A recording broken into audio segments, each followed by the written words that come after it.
नमस्कार, मैं हूं आपके साथ गौरव राजेंद्र। बुलेटिन की शुरुआत करते हैं। हरियाणा के मुख्यमंत्री मनोहर लाल ने एक प्रेस कॉन्फ्रेंस की। इस दौरान सीएम ने पत्रकारों को संबोधित करते हुए कहा, राज्य में जंगल सफारी बनाया जाएगा। सीएम ने कहा कि पहले दुबई दौरे का मकसद 10,000 एकड़ में जंगल सफारी बनाना है। हमारी कोशिश होगी कि चीते भी इस सफारी में ला सकें। दिल्ली के पास होने के कारण यहां पर पर्यटन बढ़ेगा। आसपास के लोगों को होम स्टे पॉलिसी का लाभ मिलेगा। केंद्र सरकार से भी हमें फॉरेस्ट एरिया स्थापित करने के लिए सहायता मिलेगी। वहीं बता दें कि दूसरा दौर गुरुग्राम में 1080 एकड़ में ग्लोबल सिटी के निर्माण के लिए, साथ ही लगभग 1 लाख करोड़ का इसमें निवेश होगा। कंपनियों के साथ हमारी बैठक हुई है।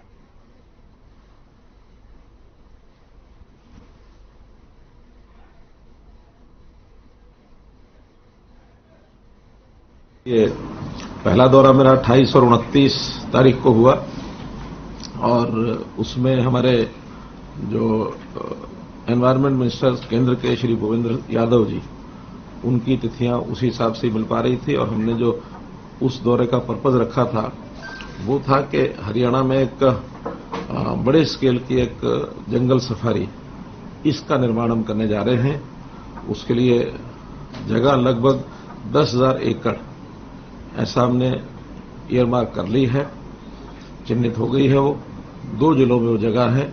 6,000 एकड़ तो गुरुग्राम जिले की है और 4,000 एकड़ नूंह जिले की है। एडजॉइनिंग दोनों जिले हैं। अरावली की पहाड़ियां वो एक उपयुक्त स्थान है ऐसा फॉरेस्ट का, जो एक एरिया वो हमने उसको डिक्लेयर करवाया है। तो फॉरेस्ट एरिया डिक्लेरेशन के बाद वहां एक जंगल सफारी वो बनेगी। तो फिर भी जैसे अब प्रधानमंत्री जी ने मध्य प्रदेश में एक चीते ला करके और जो एक वहां इस प्रकार का एक उनकी व्यवस्था की है, ऐसी व्यवस्था हम भी विचार करेंगे कि केंद्र सरकार की सहायता से कहीं से भी हमको चीता उपलब्ध हो जाए तो उसको भी हम रखेंगे। आज सब लोगों की उत्सुकता थी तो इसलिए मैंने कहा कि भैया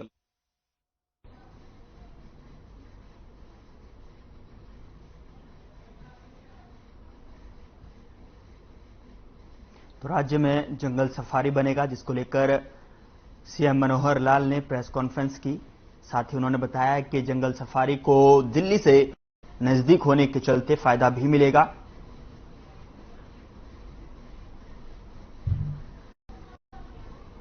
सफारी को लेकर दुबई दौरा किया।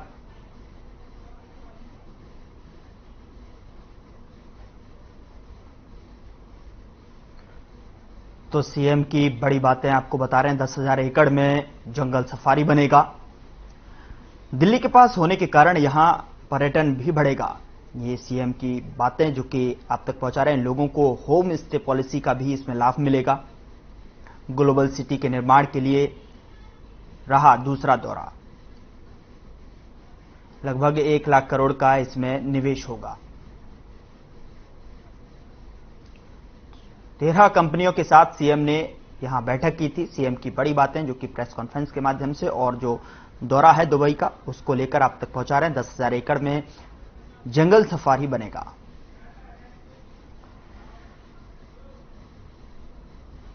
आगे बढ़ते हैं। हरियाणा के यमुनानगर बस अड्डे के पास एक शव मिलने से सनसनी फैल गई। मृतक के चेहरे पर और सिर पर कई वार किए गए हैं। आपको बता दें कि मामले की जानकारी देते हुए यहां पर बताया गया कि सूचना मिलने पर पहुंची फॉरेंसिक टीम और सीआईए की टीम ने मामले की जांच शुरू कर दी है।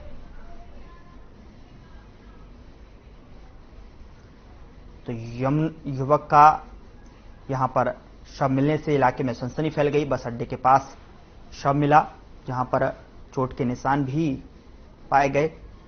यमुनानगर से यह खबर है।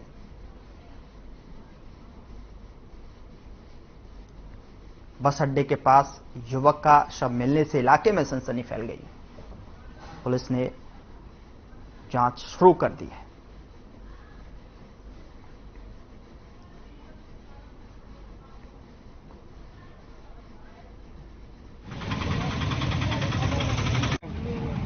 एक सूचना मिली थी कि कोई डेड बॉडी यहाँ पे है किसी अननोन बंदे की, तो जिसके मौके पे यहाँ पहुंचा।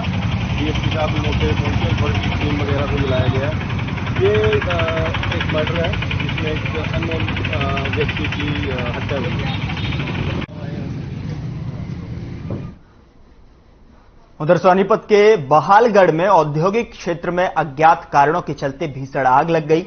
आग लगने की सूचना दमकल विभाग को दी गई। विभाग की तरफ से लगभग आधा दर्जन फायर ब्रिगेड की गाड़ियां मौके पर पहुंची, जिसके बाद कड़ी मशक्कत कर आग पर काबू पा लिया गया है। आपको बता दें कि जिस फैक्ट्री में आग लगी उसमें पॉलीथिन बनाने का काम किया जाता है।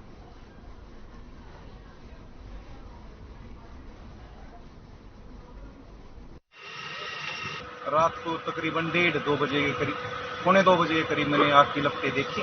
तो बाहर निकला घर से तो देखा कि भाई आग लगी हुई है। उसके बाद मैं इधर आया, देखा अंदर बिल्डिंग में कोई नहीं था, सारे जो रहते यहाँ मौजूद थे वो बाहर आ गए थे। उसके बाद फायर वाले आए, उन्होंने आग पर काबू पाया है। थोड़ा हाँ भी रह रही है।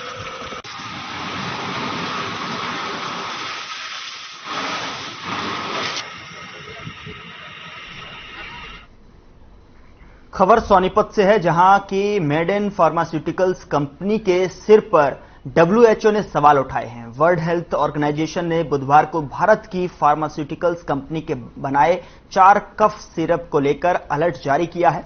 WHO ने कहा कि ये प्रोडक्ट मानकों पर खरे नहीं उतरे हैं। बच्चों में इनके इस्तेमाल से गंभीर समस्या या फिर मौत का खतरा बन सकता है। साथ ही WHO ने कहा कि गाम्बिया में 66 बच्चों की मौत गुर्दों की हालत खराब होने की वजह से हुई है। उन्होंने आशंका जताई है कि इस सिरप के इस्तेमाल के चलते ही बच्चों की मौत हुई है। इसलिए भारत सरकार ने गाम्बिया में हुई मौतों को लेकर जांच शुरू कर दी है।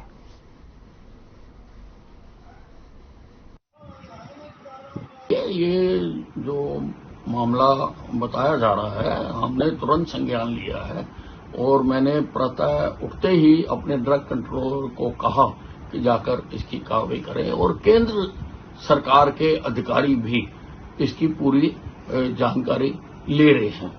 केंद्र सरकार के हेल्थ सेक्रेटरी और फार्मास्यूटिकल सेक्रेटरी ने आज प्रातः ही हमारे जो हेल्थ सेक्रेटरी हैं उससे बात की है और ये निर्णय तय हुआ है कि पहले कोई कार्रवाई करने से पहले इसके हम सैंपल चेक करवा दें। तो इसके सैंपल लेके जो सेंट्रल ड्रग लेबोरेटरी है कैलकाटा में, वहां पर सैंपल भेजे गए हैं। वहां से रिपोर्ट आने के बाद अगर कोई चीज गलत हुई तो बहुत सख्त कार्रवाई करी जाएगी।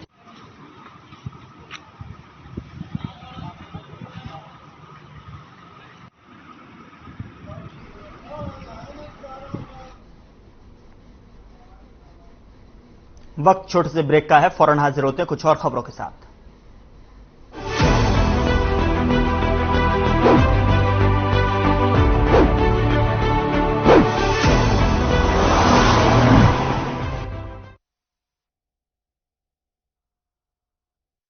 सब कुछ आजमाया और तब मैंने माना कि सिर्फ सच्ची सहेली ही है महिलाओं के उन मुश्किल दिनों की हर समस्या, जैसे कठिन दर्द, अनियमितता, खून की कमी, थकान व कमजोरी जैसी सभी प्रॉब्लम्स के लिए नंबर 1 औषधि एवं टॉनिक।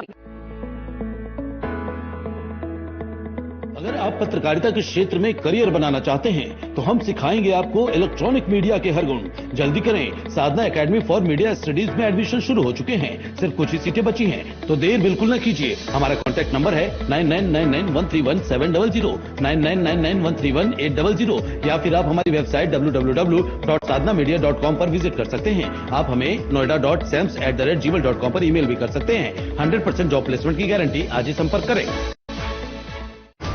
मुख्यमंत्री योगी आदित्यनाथ जी के नेतृत्व में उत्तर प्रदेश विकास के नए आयाम कर रहा है। उत्तर प्रदेश के लोगों ने मिलकर योगी आदित्यनाथ जी के नेतृत्व में उत्तर प्रदेश की पूरी तस्वीर बदल दी है। उत्तर प्रदेश का हर कोना नए सपनों को लेकर के, नए संकल्पों को लेकर के अब तेज गति से दौड़ने के लिए तैयार हो चुका है।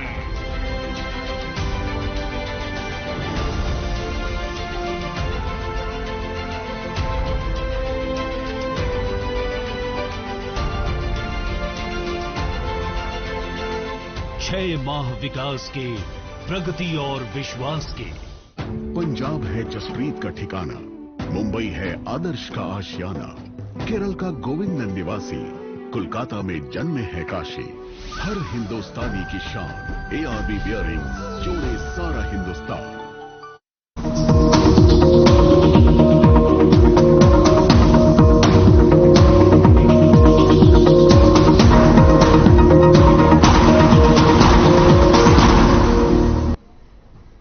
ब्रेक के बाद स्वागत है आपका। खबरों का रुख करते हैं। आदमपुर में उपचुनाव की घोषणा के बाद अब प्रदेश की सभी पार्टियां अपनी अपनी तैयारियों में जुट गई हैं। इसी सिलसिले में आदमपुर उपचुनाव को लेकर पंचकुला में बीजेपी की अहम बैठक हुई, जिसकी अध्यक्षता मुख्यमंत्री मनोहर लाल ने की। मीटिंग में प्रदेश बीजेपी के दिग्गज नेता शामिल हो रहे हैं। वहीं आदमपुर में उपचुनाव को लेकर प्रत्याशी के नाम पर मंथन हुआ। इसी को लेकर कांग्रेस की भी बैठक बीते दिन चंडीगढ़ में हुई थी। बैठक में उपचुनाव को लेकर मंथन किया गया।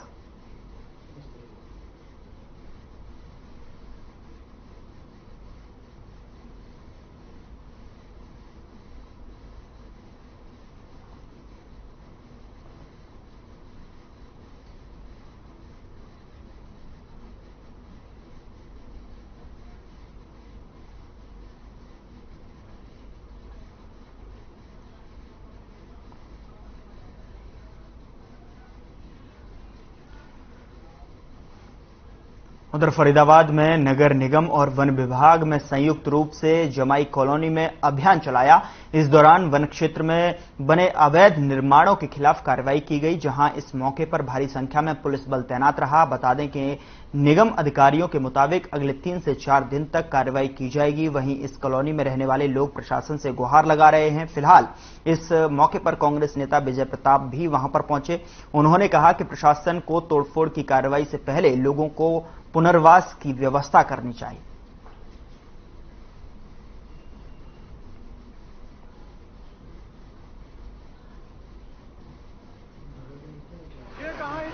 बहुत दुख की बात है। देखिए, हमने तो पहले भी कहा था, खोरी के समय भी कहा था कि भाई सुप्रीम कोर्ट में सरकार ने पक्ष ठीक ढंग से नहीं रखा। और रही बात सुप्रीम कोर्ट के ऑर्डर की, तो इसको भी सही तरीके से लागू नहीं किया जा रहा। इसमें स्पष्ट है कि भाई पहले आप पुनर्वास कीजिए। हम ये नहीं कह रहे कि सुप्रीम कोर्ट के आदेश की पालना ना कीजिए, करो, लेकिन उससे पहले पुनर्वास की भी तो कहिए। और सरकार ने अभी खुद भी कहा है, पीछे खट्टर साहब ने भी कहा था कि भाई हम जो भी ये जो हमारी शामलात वाली लैंड है, इसमें भी हम लोग रिव्यू डाल रहे हैं। बहुत दुख की बात है। देखिए, हमने तो पहले भी कहा था, खोरी के समय भी कहा था कि भाई सुप्रीम कोर्ट में सरकार ने पक्ष ठीक ढंग से नहीं रखा। और रही बात सुप्रीम कोर्ट के ऑर्डर की, तो इसको भी सही तरीके से लागू नहीं किया जा रहा। इसमें स्पष्ट है कि भाई पहले आप पुनर्वास कीजिए। हम ये नहीं कह रहे कि सुप्रीम कोर्ट के आदेश की पालना ना कीजिए, करो, लेकिन उससे पहले पुनर्वास की भी तो कहिए। और सरकार ने अभी खुद भी कहा है, पीछे खट्टर साहब ने भी कहा था कि भाई हम जो भी ये जो हमारी शामलात वाली लैंड है, इसमें भी हम लोग रिव्यू डाल रहे हैं। सर, क्या नाम है आपका? सतीश आचार्य। सर, क्या चीज है, किससे तोड़फोड़ की जा रही है, कितनी तोड़ रहे हैं? ये जो है सर्वोच्च न्यायालय के आदेश है, जो वन क्षेत्र में है अतिक्रमण, इसको हटाया जा रहा है। माननीय उच्च न्यायालय के आदेश की जो पालना की जा रही है। कितने कर्मचारी लगाए हैं आपने? लगभग इसमें हमारे 100 कर्मचारी हैं जो नगर निगम से आज हम यहाँ पे डिप्यूट किए। और जेसीबी कितनी है सर? जेसीबी हमारे पास 6 हैं और एक पोकलैंड है, काम कर रही है। लगभग कितना एरिया कितना होगा ये? लगभग ये 8 से 10 एकड़ के आसपास है। और उसी पे जो है ये इन्होंने जो अतिक्रमण किया हुआ है, उसको हटाया जाए। नहीं, ये अकेली बसी नहीं, यहाँ कोई ना जबते हैं। 7 साल का पछान पत्थर सब कुछ है हमारा, ऐसा तोड़ के चले गए। तो गरीब कहाँ से चून तक ना हमारे कल खाने थे, हमारे कल चून तक ना है खाने। अच्छा, इससे पहले कोई आपको नोटिस नहीं दिया गया था तोड़ने से पहले? कोई ना दिए नोटिस हमारे को, कोई लेकिन ना। अच्छा, यहाँ कुल कितने घर है फिलहाल? यहाँ तो दुकान मेरा ऊपर घर है। अब आप लोगों ने सामान अभी निकाला है, टाइम वाइम दिया है इन लोगों ने? लेकिन कब्जा तो आप लोगों ने ही किया था ना, अवैध अतिक्रमण तो आप लोगों ने ही किया था। क्योंकि हमारे से कल पुकार लेके गए शाम के टाइम, हमारे को कल कहे सुबह 8 बजे टूटने का है, सामान निकाल।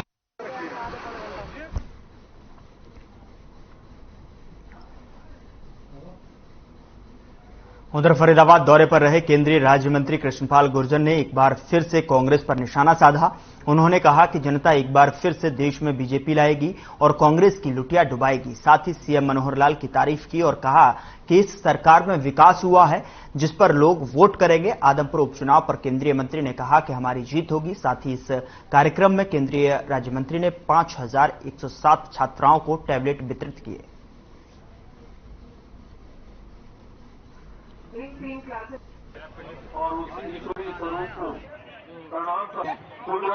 यहाँ सरकार ने नई शिक्षा नीति के अनुसार जो आदरणीय मोदी जी की सरकार ने 2020 में घोषित की कि देश के छात्रों को अब सिर्फ किताबी ज्ञान नहीं, किताबी ज्ञान के साथ साथ व्यवहारिक ज्ञान और टेक्नोलॉजी का ज्ञान बहुत जरूरी है और जिस विषय में उनकी रुचि है उस तरह की शिक्षा उसको उपलब्ध कराई जाए। और अब समय बदल रहा है, अब वो बस्ते का समय नहीं रहा। जैसे जैसे समय बदल रहा है वैसे वैसे दुनिया टेक्नोलॉजी की तरफ आगे बढ़ रही है।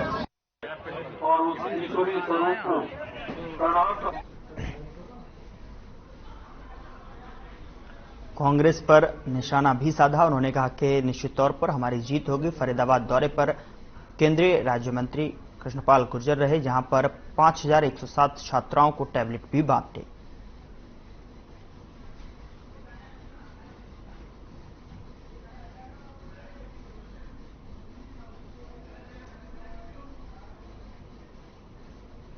जींद में बसों को शहर के अंदर की बजाय बाईपास से चलाने की मांग को लेकर ऑटो चालकों ने की अपनी अनिश्चितकालीन हड़ताल शुरू कर दी है। ऑटो चालकों का कहना है कि बसों के लिए शहर से बाहर बस स्टैंड इसलिए बनाया गया था कि शहर में जाम न लगे। इसके बावजूद भी बसों का संचालन शहर के अंदर से किया जा रहा है, जिसकी वजह से ऑटो चालकों को काफी दिक्कतों का सामना करना पड़ रहा है। ऑटो चालकों की हड़ताल की वजह से स्थानीय लोगों को काफी दिक्कतों का सामना भी करना पड़ रहा है।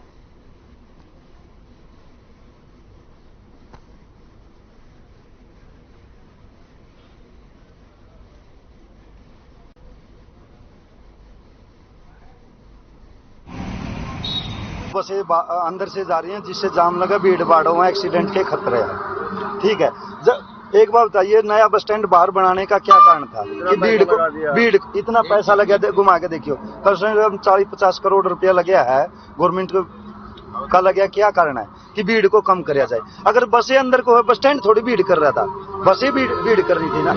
बसें हैं ये सारी अंदर को चल रही है, इसके कारण बहुत ही भीड़ बढ़ रही है और उसके कारण एक्सीडेंट वगैरह बहुत ही ज्यादा हो रहे हैं। ये बच्चे सारे बस में लटक के जा रहे हैं, इनकी कोई बहुत ज्यादा लापरवाही बस वाले कर रहे हैं और हमारे वर्ग जैसे ऑटो वाले एक 2 सवारियों को आराम से बिठा के ले जाते हैं और आराम से छोड़ते हैं।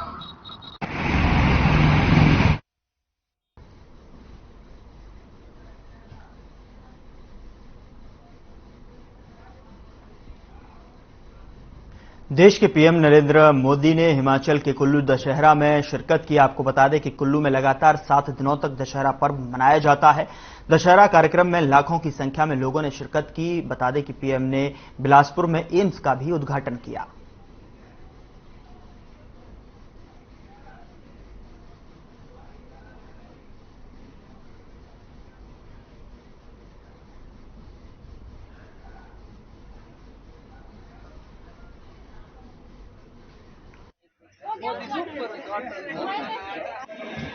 दशहरा फिर भी सारा मजा किरकिरा हो गया। रावण का पुतला इतनी मेहनत से बनाने के बाद भी ढंग से खड़ा नहीं हो पाया, जिससे दहन के मुहूर्त के बाद रावण के पुतले का दहन हो पाया है। बता दें कि पुतले के अंदर बांस टूट जाने से ये दिक्कत सामने आई। लोगों को बेकाबू देखते हुए पुलिस ने कंट्रोल करने के लिए लाठियां दिखाई, जिस पर लोग बाहर की तरफ भागने लगे। आपको बता दें कि महंगाई के चलते कुंभकर्ण और मेघनाथ के पुतले भी नहीं बने। रावण का पुतला जलने में देरी हुई, लोग यहां पर बेकाबू हो गए, जिसको कंट्रोल करने के लिए पुलिस ने लाठियां भी दिखाई, लेकिन लोग बाहर की तरफ भागते हुए दिखाई दिए।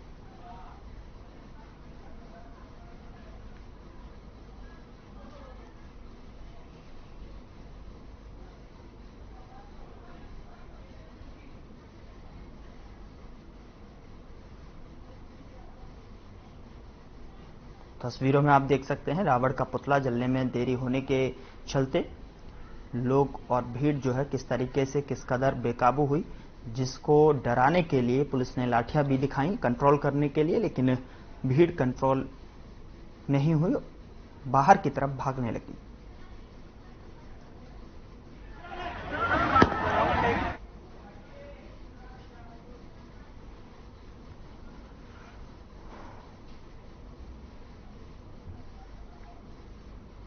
उधर इंद्री में अवशेष के प्रबंधन के लिए सरकार की ओर से जागरूकता अभियान शुरू हुआ है। इससे किसान जागरूक हो रहे हैं। किसानों का कहना है कि अवशेष के लिए आग लगानी पड़ती है क्योंकि उन्हें दूसरी फसल के लिए खेत तैयार करने होते हैं।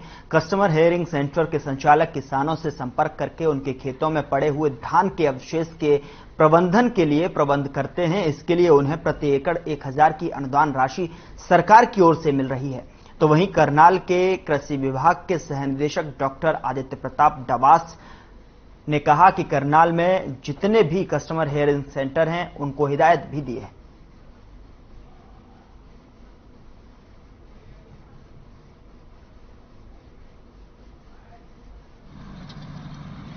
केंद्र सरकार की मदद से जो सहायता अर्थ क्रॉप रेजिड्यू मैनेजमेंट एक योजना चलाई जा रही है, उस योजना के तहत इस साल भी तकरीबन हमने 500 मशीनें जो हैं अभी सुपर सीडर सब्सिडी पे दिए हैं और 300 जो है मशीनें जो बेलर मशीन है जो उसको स्टबल को बाहर निकालती हैं पराली को, वो मशीनें सब्सिडी पे दी गई हैं और तकरीबन 750 के करीब कस्टमर हायरिंग सेंटर्स हैं जिनमें तकरीबन 7000 से लेकर 7500 तक मशीनें हैं। इन सभी मशीनों का प्रयोग जो है सुनिश्चित करने के लिए सभी की इंस्पेक्शन कर ली गई है। किसानों की जो समस्याएं होती है उनसे सरकार को अवगत कराते हैं। आज ये मेरे खेत में आए हुए हैं, भाई लोग क्या अब भी जीरी के जो अवशेष होते हैं इनमें आग लगाते हैं या नहीं लगाते हैं। अब मैं इनको कहना चाहता हूँ, आप लोग जाग चुके हैं क्योंकि सरकार की ये स्कीम है, अवशेषों में आग नहीं लगानी चाहिए। अब एक से एक संसाधन है, जैसे मेरे खेत में अब चला हुआ अभी है शक्तिमान का अभियान है, ये बंडल बनाता है। इससे क्या होता है, अब बंडल बन के ये उठ जाएंगे और कम खर्च में मेरा खेत जूतने के लिए तैयार हो जाएगा, जिससे फसल भी मतलब अच्छी होगी।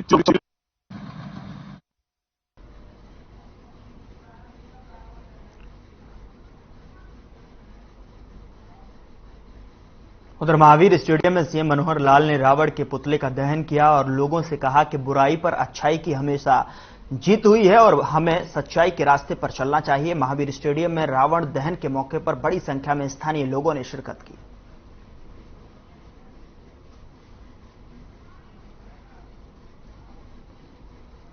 फिलहाल बुलेटिन में इतना ही। नमस्कार।